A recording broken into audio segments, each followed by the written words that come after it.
अस्सलाम my dear boys, आज हमने मैथमेटिक्स का 10th की मैथ का 6.2 का 13 क्वेश्चन डिस्कस करना है।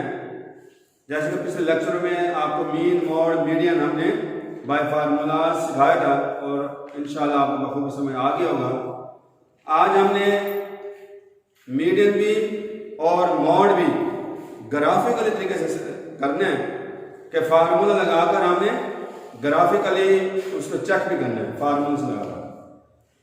क्वेश्चन हमारे को यूं है कि बुक के अंदर दे रखा है question number 13 exercise 6.2 determine the graphically for the following data and check your answer by using formula. दो वैल्यू हमने फाइंड करनी है, median and quartiles, median and quartiles using cumulative frequency polygon or mode using histogram। My dear boys, असल में quartiles क्या होते हैं? Quartiles कहते हैं जैसे हमने किसी वन के हिस्से करते हैं, 4 हिस्से करें उसके, पहले चौथाई हिस्सा होता है, फिर आधा हिस्सा होता है, फिर 3 चौथाई, यानी हमने Q1 Q2 और Q3 फाइंड करना है। Q2 से आप बखूबी वाकिफ हैं जिसको बोलते हैं मीडियन, मीडियन को Q2 भी बोलते हैं, ठीक है।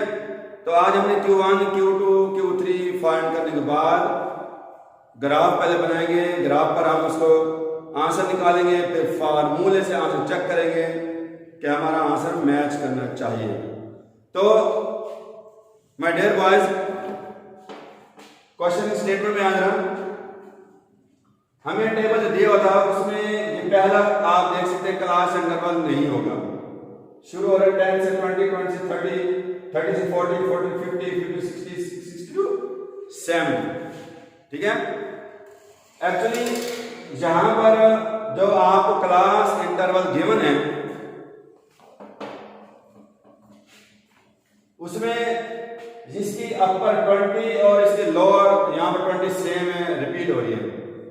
मैंने पिछले लेक्चर में कहा था कि अगर एक में अपर और वही वैल्यू नीचे लोअर में रिपीट हो रही है तो उसकी क्लास बाउंड्री हम नहीं बना सकते, वही क्लास बाउंड्री कंसीडर होगी। क्योंकि अगर इनमें 1 का डिफरेंस होता है तो 0.5 लोअर में कम करते, अपर में 0.5 बढ़ा देते। लेकिन आप बताते हैं 20 इसमें भी अगर हम 10 से 20 गिनेंगे, 20 इसमें भी आ रहा है, इसमें भी आ रहा है, तो लिहाजा इसकी क्लास बाउंड्री नहीं होगी, यही खुद क्लास बाउंड्री बनेगी। हम एक इजाफी क्लास इंटरवल बनाएंगे 0 to 10, क्योंकि जैसे देखें साइज इसका 10 है तो फिर 10 से 20 किसका आएगा 0 to 10, और यहां पर हमने लिखना है कि लेस देन 10। एक और क्लास बाउंड्री 2 बनानी है और यहां पर हम लिखेंगे कम्युलेटिव फ्रीक्वेंसी पॉलीगॉन के लिए हमें क्लास बाउंड्री चाहिए होती है, हम इस तरह बनाएंगे। हम यहाँ लिखेंगे कि लेस देन 10 ये 10, लेस देन 20 यानी 20 से लेस वाली value, less than 30, less than 40, less than 50 ये जो अपर वाली है, लेस देन 60, लेस देन 70, और जो फ्रीक्वेंसी गिवन है वो एक इजाफी हमें कॉलम बनाना पड़ेगा, वो है कम्युलेटिव फ्रीक्वेंसी, क्योंकि हमने ये क्वेश्चन करना है कम्युलेटिव फ्रीक्वेंसी पॉलीगॉन के जरिए। तो बॉयज वही तरीका है कि पहली हम इसके 0 रखी है क्योंकि ये फ्रीक्वेंसी गिवन नहीं थी, फिर अगले हमारे 2 है, 2 ने 0 ऐड किया। जैसे कि पहले भी मेथड हम बता चुके हैं कि पहली फ्रीक्वेंसी लेकर उसमें अगली फ्रीक्वेंसी ऐड करते चले हैं। जैसे 2 में अगली फ्रीक्वेंसी 5 ऐड किया 7, 7 में 9 ऐड किया 16, 16 में 6 ऐड किया 22, 20 में 4 ऐड किया 26 और 26 में 1 ऐड किया 27। ये हमारे पास बन गया टेबल। अब हमने क्या करना है, यहाँ पर निकालने Q1 पहला क्वार्टाइल, Q1 बोलते हैं चौथाई हिस्से को n में 4th, n क्या होगा आपने लास्ट CF आएगा, इसको बोलते हैं n। मतलब हमने 27 को 4 पे डिवाइड किया तो 6.75 आंसर आ गया। अब Q1 का फार्मूला क्या होगा, जैसे मीडियन में हमने यूज किया था वही फार्मूला है, L प्लस H/F। मीडियन में n में 2 होता है, यहाँ लिखेंगे n में 4 माइनस C वैसे आ जाएगा। अब हमने ये डेटा में L वगैरह कैसे लेने हैं, सबसे पहले आप n में 4 मालूम कर चुके हैं, वो आया 6.75। आपने CF में आकर देखने के 6.7 में किस में लाई कर रहे हैं? क्या 0 में लाई कर रहे हैं? 0 छोटे हैं। क्या 2 में आएगा ये? वो भी छोटे हैं। 7 में आपका 6.7 लाई कर रहे हैं, तो हम इसको बाउंड्री लगा देंगे। इसी में हमने डाटा ढूंढना है हमने कि इसके अंदर L का लोअर वैल्यू 20 आएगी ये वाली। H आप देख सकते हैं यहाँ साइज स्टैंडर्ड 10 का, क्योंकि कोई से दो लोअर लिमिट का डिफरेंस 10 और 20 हो, 20 30 का डिफरेंस 10 आ रहे हैं, तो हमने H ले 10। इसी ग्रुप के अंदर फ्रीक्वेंसी आ रही है 5, तो यहाँ 5 लिखा, और n/4 का हम आंसर 6.7 निकाल चुके हैं, वो लिखा। C क्या होगा? ये जो मीडियन ग्रुप है इसके अंदर क्यूमुलेटिव फ्रीक्वेंसी कॉलम में जो प्रीसीडिंग वैल्यू होती है इस ग्रुप के ऊपर वाली, जैसे यहाँ 2 है तो वो 2 ये आपका C कहलाएगा। तो C की जगह 2 लिखा, ये हमने माइनस करके कैलकुलेट किया, तो हमारा आंसर आ गया 29.5। ठीक है, इस चीज को हमने ग्राफ में शो करना है, लेकिन पहले हम Q1 Q2 Q3 सारे फाइंड कर लेते हैं, फिर ग्राफिकली हम चेक करेंगे। देर बाद आप Q2 में आते हैं, Q2 में हमें चाहिए n/2h ऑब्जर्वेशन। n वही हमारा लास्ट CF 27 से 2 में डिवाइड किया, 13.5 आ गया। Q2 में Q2 और मीडियन सेम होता है। ठीक है, इसका मीडियन भी कह सकते हैं। तो फार्मूला में L + H/F × n/2 - C। अब आप देखिए n/2 क्या बनता है हमारा 13.5, और 13.5 अगर आप देखिए टेबल के अंदर CF में, तो अगर आप ऊपर से नीचे आए तो ये आपका इस ग्रुप के अंदर लाई करेगा जी 16 में अगर 13.5, तो ये हमारा ग्रुप बनेगा मीडियम के लिए। यहाँ से हम सारा डाटा इकट्ठा करेंगे, लोअर क्लास में यहाँ पे 30 आ जाएगी L की वैल्यू, H आपको साइज 10 का चलेगा। इसके अंदर फ्रीक्वेंसी क्या आ रही है बॉयज? 9 आ रही है, फ्रीक्वेंसी 9 आ गई। तो आप यहाँ देख सकते हैं वो वैल्यू सारी यहाँ पुट की, L के अंदर 30, H के अंदर 10, फ्रीक्वेंसी इस ग्रुप के अंदर 9 आ रही है, और n/30.5 है माइनस C, वही preceding value of the group. हमारा दूसरा ग्रुप था ये जो वाला 16 वाला, इसकी प्रीसीडिंग वैल्यू C है। अब Q2 के लिए C की वैल्यू हमारी क्या बन जाएगी? ये 7, तो यहाँ 7 पुट किया, और आप इसको पता है कि सबसे पहले ब्रैकेट को सॉल्व करके 10 से बड़ा करके 9 डिवाइड करेंगे, तो ये सारा आपका 30 में ऐड करना आंसर 37.22 आ गया। सिमिलरली Q3 में यहाँ आ जाएगा अंदर 3n/4, और 3n/4 आप पहले निकालेंगे, n की जगह 27 इसको कैलकुलेट करेंगे तो आएगा 20.25, और 20.25 अगर आप आए इस ग्रुप के अंदर तो 22.5 लाइन करेगा आपका किसके अंदर आएगा? ये 22 के अंदर, इसमें लाइन करेगा। अब हमारा ये ग्रुप बन जाएगा।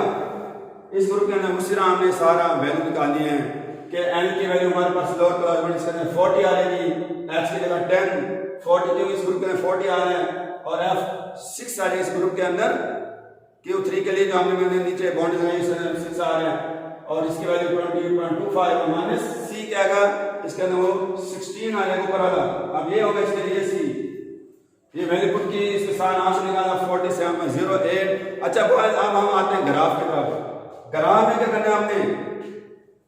y एक्सिस से जाना हमें फ्रीक्वेंसी लेनी है, क्यूमुलेटिव फ्रीक्वेंसी, और x एक्सिस से जाना क्लास बाउंड्रीज ड्रा करनी है।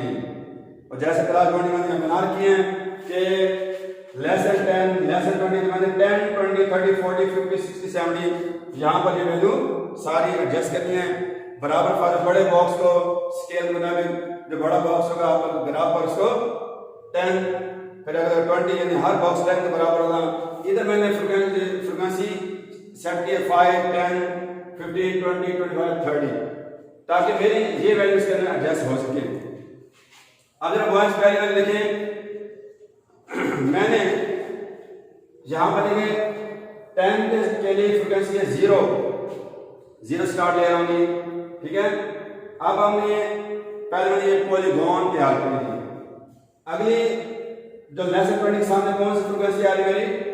CF क्यूमुलेटिव फ्रीक्वेंसी 2 आ रही है। तो 2 के सामने और 20 के सामने उधर से y से में 2, x से में 20 के सामने ये डॉट डालने हैं। फिर आगे बॉयज आपने 7, 30 के सामने 7, 30 के सामने इधर से 7 के सामने ये आपने डॉट डाला। फिर आपने 40 के सामने आ जाना है 16, 40 के सामने ये 16 आपने डॉट डाला। फिर आ जाना 50 के सामने 22, 50 के सामने ये 22 और 60 के सामने 26, तो 60 के सामने ये 26 के सामने यानी ये 26 के सामने और 70 के सामने 27 यानी y से 27 और x से 70 ये आगे डॉट, इन डॉट्स को मिलाएंगे तो आपके पॉलीगॉन तैयार हो जाएगा।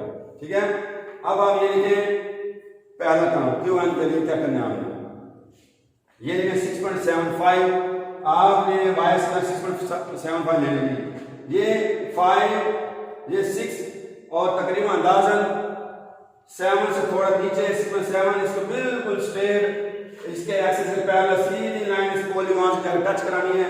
यहां से फिर जहां से टच करें इसको वर्टिकली गिराएंगे तो 29.5 देखिए आ रहे हैं और हमारा यहां से फार्मूले से 29.5 आए हैं और ग्राफ में 29.5 है, इसका मतलब ये चेक हो गया।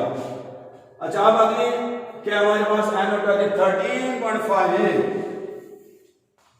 इसको जो n नंबर 2 आता है इसको 35 ग्राफ के अंदर आपने ये देखिए ये 13.5 मैंने दिया, इसको सीधी स्ट्रेट लाइन गिराना पॉलीगॉन से टच कराना, जहां पॉलीगॉन टच करेगी वहां पे बिल्कुल वर्टिकली सीधा गिराना x एक्सिस पर, तो वो आएगा 37.2 पर आगे गिरेगा बिल्कुल एग्जैक्ट। तो हमारा आंसर भी ये देखिए 37.2 आ गया, कंफर्म हो गया कि फार्मूले से और ग्राफ से सेम वैल्यू आ रही है। सेम हमने Q3 के लिए चेक कर ले रहे हैं, Q3 के अंदर आप देख सकते हैं कि हमने जो 304 लिया 20.25 इसको यहाँ पर 20.25 के बिल्कुल सीध में आपने एक्सिस की पैरेलल लाइन ड्रा करनी है, पॉलीगॉन से जाकर टच कराना है और वहीं पॉलीगॉन से सीधी वर्टिकल लाइन गिरानी है एक्सिस पर, तो वो आएगा 47.08 और ये हमारे यहाँ पर कंफर्म हो गए थे। अब हम चलते हैं इसके नेक्स्ट पार्ट की तरफ, मोड फाइंड करना बाय हिस्टोग्राम। तो हिस्टोग्राम आपको पहले लेक्चर में बनाना सिखा दिया गया है, लेकिन आज हमें मोड लेने और हिस्टोग्राम से उसको वेरीफाई करना है। तो मोड का फार्मूला आप जानते हैं, वही डाटा हमारे पास, इसमें मोड के लिए कोई इजाफी कॉलम नीचे होता, क्या होता है जो मैक्सिमम फ्रीक्वेंसी होती है हमारी वो FM होगी, उससे ऊपर वाली को F1 कहेंगे और नीचे वाली को F2 कहेंगे, क्योंकि फार्मूला देख सकते हैं mode equal L plus FM minus F1 multiply H over 2FM minus F1 minus F2। तो बॉयज मैक्सिमम फ्रीक्वेंसी बड़ी फ्रीक्वेंसी 9 है, तो यहाँ पर L इस 9 के पीछे आप देखें इस ग्रुप में 30 आ रहा है, ये लोअर कलर बाउंड्री 30 पुट किया, FM में 9 माइनस 5, H आप देखें साइड में 10 का चल रहा है और फिर इस तरह 2 into FM वैल्यू 9, F1 की 5 और F2 की 6। इन पहले हमने ये फ्रैक्शन को कैलकुलेट करना है, फ्रैक्शन कैलकुलेट करके 30 ऐड करेंगे 35.71 आया।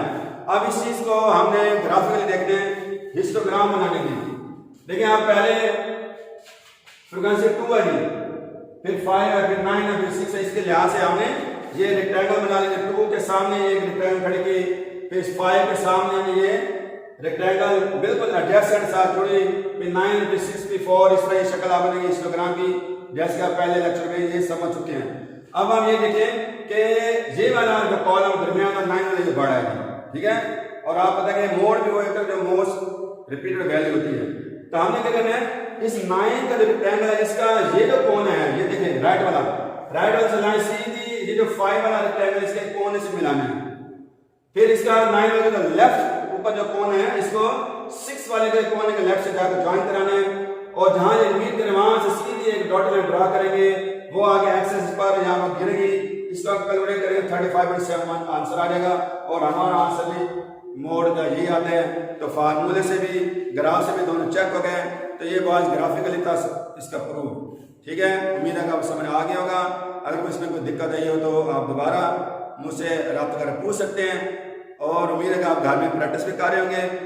फी अमान अल्लाह, अल्लाह हाफ़िज़।